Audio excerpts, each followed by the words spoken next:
నాడు యూనివర్సిటీ మంచి భవిష్యత్తు కోసం తెలుగు విద్యార్థులు ఇష్టపడే యూనివర్సిటీ. కాల్ 9059052378 9059052379. మయన్మార్ థాయిలాండ్ లో భారీ భూకంపం అల్లకల్లోలం సృష్టించిందని చెప్పొచ్చు. భారీ భవంతులు సైతం ఒక్కసారిగా నేల కొరిగిపోయాయి. మనుషులు వెల్లవెల్లలాడిపోయారు. ఈవెన్ మెట్రో స్టేషన్స్ లో రైళ్లు కూడా వణికిపోయాయి. అంటే ఆ స్థాయి, ఆ తీవ్రత ఎలా ఉందో మనం అర్థం చేసుకోవచ్చు. జనరల్ గా ఒక్కసారిగా అకస్మాత్తుగా భూకంపాలు, భారీ భూకంపాలు ఎందుకు సంభవిస్తాయి? వాటికి కారణాలు ఏంటి? రికార్డు స్థాయిలో ఒకే ప్రాంతంలో ఎక్కువగా భూకంపాలు రావటానికి కారణం ఏంటి? ఈ వివరాలు అడిగి తెలుసుకుందాం. Andhra university geology department professor doctor A Yugandhar Rao గారు మనతో పాటు ఉన్నారు. నమస్తే సార్. నిన్న ఆ స్థాయిలో భారీ భూకంపం అంటే ఒక్కసారిగా విలవిల్లాడిపోయారు. చూస్తున్న మనకు కూడా చాలా భయం వేసింది సార్. ఎందుకంటారు అక్కడ సిచ్యువేషన్? అదిగోండి చూడండి, ఇక్కడ నిన్న మయన్మార్ లో మ్యాండిలే అనే ప్రాంతంలో మనకి ఎపి సెంటర్ రికార్డ్ అయ్యి 7.7 రిచర్డ్ స్కేల్ మీద దీని ఎర్త్క్వేక్స్ రికార్డింగ్ జరిగింది.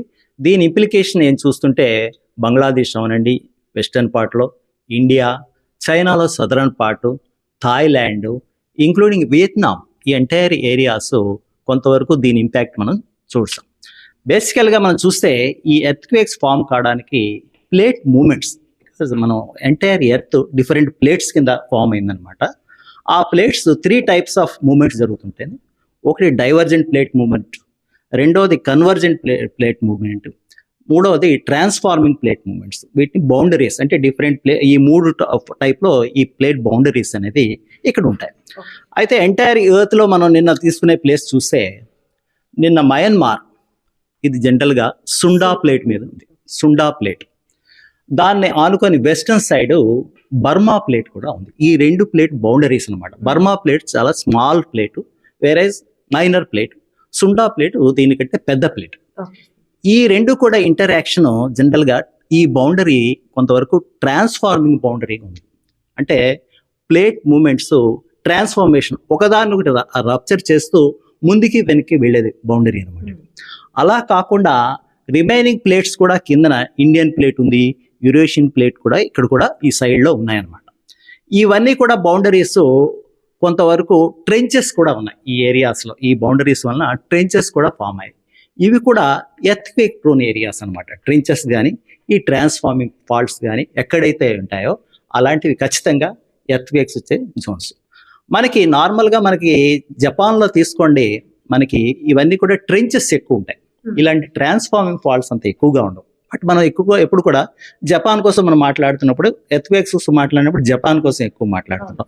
అయితే ఇక్కడ కూడా మన హిస్టరీలో తీస్తే 560 ఇయర్స్ డేటా మనం కానీ ఇక్కడ రివీల్ చేస్తే మోర్ దెన్ 70% ఎర్త్క్వేక్స్ 7 కంటే ఎక్కువ రిచర్డ్ స్కేల్ చూపించాయి. అంటే ఇది బేసికల్గా మేజర్ ఎర్త్క్వేక్ ప్రోనీనియం. ఎందుకంటే ఇక్కడ ఈ ట్రాన్స్ఫార్మింగ్ ఫాల్ట్ అనే ఒక సాగ్యాంగ్ ఫాల్ట్ అనేది ఈ హిమాలయాస్ నుంచి మనకి అండమాన్స్ వరకు అబౌట్ 1200 కిలోమీటర్ స్ట్రెచ్ వరకు ఈ 2 ప్లేట్స్ మధ్యన బౌండరీలో ఈ సాగ్యాంగ్ ఫాల్ట్ అనేది ఉంది. ఈ ఫాల్ట్ కొంతవరకు మూమెంట్ అవుతున్నప్పుడు ఒక విధమైన స్ట్రెస్ బిల్టప్ అయ్యి ఈ ప్లేట్స్ ఒక్కసారిగా కిందకి వెళ్ళిపోతూ ఈ మేజర్ ఎర్త్క్వేక్స్ వస్తుంటాయి అనమాట అండి ఈ ఏరియాస్. అది ఇక్కడ బేసిక్గా జరిగే ఎర్త్క్వేక్ ఎందుకు ఈ ఏరియాస్లో వచ్చాయి. దీనికి ఏంటంటే మనకి బేసికల్గా ఇంత ఎర్త్క్వేక్ ప్రోన్ ఏరియా అని తెలిసేటప్పుడు మనకి బేసిక్గా ప్రాణహాని కానీ ఈ ఆస్తి నష్టం కానీ కాకుండా ఉండాలి అంటే, నేను ఈ మధ్యలో జపాన్ కూడా ఒక లాస్ట్ మంత్ విజిట్ చేశాను. అక్కడ వాళ్ళు బిల్డింగ్ అవ్వండి, కన్స్ట్రక్షన్ యాక్టివిటీస్ కంప్లీట్గా earthquake resistance from the beginning it self they have started. అంచేత ఇలాంటి ఏరియాస్ కూడా, ఎందుకంటే ఇది ఆల్రెడీ రికార్డెడ్, తక్కువ ఉంటుంది, అప్పుడు మినిమం డ్యామేజ్ ని మనం చేయొచ్చు. ఆల్రెడీ ఈ విషయాలు గవర్నమెంట్ ముందుగానే ఆలోచిస్తూ ఇక ముందైనా సరే బిల్డింగ్స్ కన్స్ట్రక్ట్ చేసినప్పుడు అడ్వాన్స్డ్ టెక్నాలజీని ఉపయోగించి ఆ ఏరియాస్ ని ఎర్త్క్వేక్ నుంచి రెసిస్ట్ అవ్వడానికి వీలుగా. అంచేత ఇలాంటి స్టడీస్ వాళ్ళు జపనీస్ చిన్నప్పటి నుంచే పిల్లలకి స్టార్ట్ చేస్తారు, ఎడ్యుకేషన్ లెవెల్ నుంచి. బికాజ్ ఈ ఏరియా మనం ఎర్త్క్వేక్ ప్రోన్ ఏరియాస్ కాబట్టి మనం ఎప్పుడైనా ఫ్రీక్వెంట్గా ఎర్త్క్వేక్స్ వచ్చినప్పుడు ఎలా ఉండాలి అనే ఒక ఎడ్యుకేషన్ అనేది చిన్నప్పటి నుంచి పిల్లలు స్టార్ట్ చేస్తే అట్లీస్ట్ మనకి ప్రాణహాని కానీ ఇలా ఆస్తి నష్టం కానీ చాలా వరకు మినిమైజ్ చేయొచ్చు. బికాజ్ యాజ్ ఆన్ టుడే మనకి ఉండే సైన్స్ అండ్ టెక్నాలజీలో మనకు ఏ ఏరియాలో ఎర్త్క్వేక్స్ వస్తాయి అనేది మాత్రం ఇప్పుడుండే టెక్నాలజీలో as on today A areas earthquake prone areas అనేది డిమార్కేట్ చేసి చేయడం జరిగింది, కానీ ప్రిడిక్షన్ అనేది ఎగ్జాక్ట్గా మనం ప్రిడిక్ట్ చేయలేకపోతున్నాం. ఇక ఫ్యూచర్లో artificial intelligence, machine learnings technology వచ్చాక అది కూడా వస్తుందని ఆశిద్దాం. బట్ టైం బీయింగ్కి యాజ్ ఆన్ టుడే మనకి డెఫినెట్గా ఈ ఏరియా ఎర్త్క్వేక్ ప్రోన్ ఏరియాస్ అనే మాత్రం డిమార్కేట్ చేశాం. కాబట్టి అలాంటి ఏరియాస్లో కూడా ఇంటెన్సిటీని బేస్ చేసుకునే డిఫరెంట్ స్కేల్స్లో కానీ ఇండియాలో అలాంటి మ్యాప్స్ జరిగాయి. అలాగే త్రూఅవుట్ వరల్డ్లో కూడా ఉన్నాయి. దాన్ని బేస్ చేసుకుని గవర్నమెంట్స్ కొంతవరకు ఆలోచించి బిల్డింగ్స్ని కన్స్ట్రక్ట్ చేసే ముందు ఒక విధంగా ఆలోచించగలిస్తే ఇలాంటి డ్యామేజెస్ని సాధ్యమైనంత వరకు తగ్గించవచ్చని నా అభిప్రాయం. ఇప్పటికే చాలా అధ్యయనాలు కూడా నడిచాయి కదా సార్. అసలు జనరల్ గా భూకంపాలు ఏర్పడే పరిస్థితి అంటే ఎటువంటి ప్రాంతాల్లో ఎక్కువగా చూడొచ్చు అంటారు?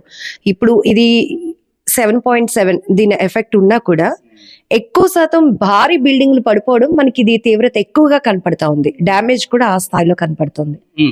అదేనండి, ప్లేట్ బౌండరీస్ యొక్క స్ట్రక్చర్ బట్టి ఈ భూకంపాలనే ఉంటాయి.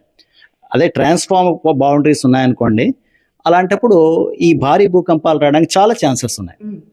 అదే సబ్మర్జెన్స్ ఉందనుకోండి, అలాంటప్పుడు మినిమం. డైవర్జెన్స్ ఉందనుకోండి, అలాంటి దగ్గర బౌండరీస్ ఉన్న దగ్గర అంతగా ఓన్లీ వాల్కోనెస్ వస్తాయి, కానీ ఈ ఎర్త్క్వేక్స్ అనేవి రావు. అంటే ప్లేట్ బౌండరీస్ అనుకొని దాన్ని బేస్ చేసుకుని మనం ఎర్త్క్వేక్స్ మనకి ఇండియాలో కూడా చూడండి, northern part Himalayas, because Indian plate is moving towards Eurasian plates and eastern including Bihar, Nagaland, Arunachal Pradesh, Himachal Pradesh, ఆ ఏరియాసే కొంతవరకు ఎర్త్క్వేక్కి ప్రోన్ ఏరియాస్.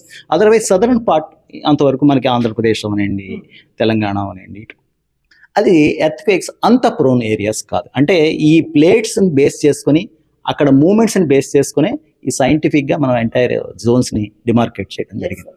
సో దాని ఎఫెక్ట్ ఎంతవరకు ఉండొచ్చు అంటారు? అంటే ఆ ఎఫెక్ట్ ఆ ప్లేట్ యొక్క డైమెన్షన్ బట్టి, అక్కడ ఉండే ఫాల్ట్ జోన్ యొక్క లెంత్ బట్టి, దాన్ని బట్టి బేస్ చేసి, బికాజ్ ఇక్కడ మీరు చూడండి ఫాల్ట్ జోన్ అబౌట్ 1200 కిలోమీటర్స్ వరకు ఉంది. అంటే so that is one of the longest fault line in the south east ఏషియన్లో. అంచేత డెఫినెట్గా దాని ఇంపాక్ట్ ఈ థాయిలాండ్ అనండి, సదరన్ పార్ట్ ఆఫ్ చైనా అనండి, బంగ్లాదేశ్ కానివ్వండి, ఇండియాలో కూడా eastern part, some parts in Delhi కూడా మనం రికార్డ్ చేయడం జరిగింది అనమాట.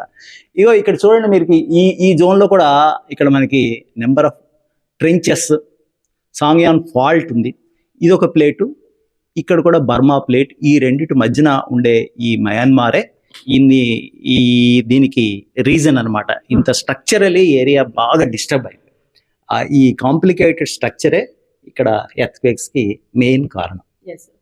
ఈ ఎర్త్క్వేక్స్ వచ్చే ముందు మనం గమనించడానికి ఏమైనా ఇండికేషన్స్ చూడగలుగుతామంటారా సార్?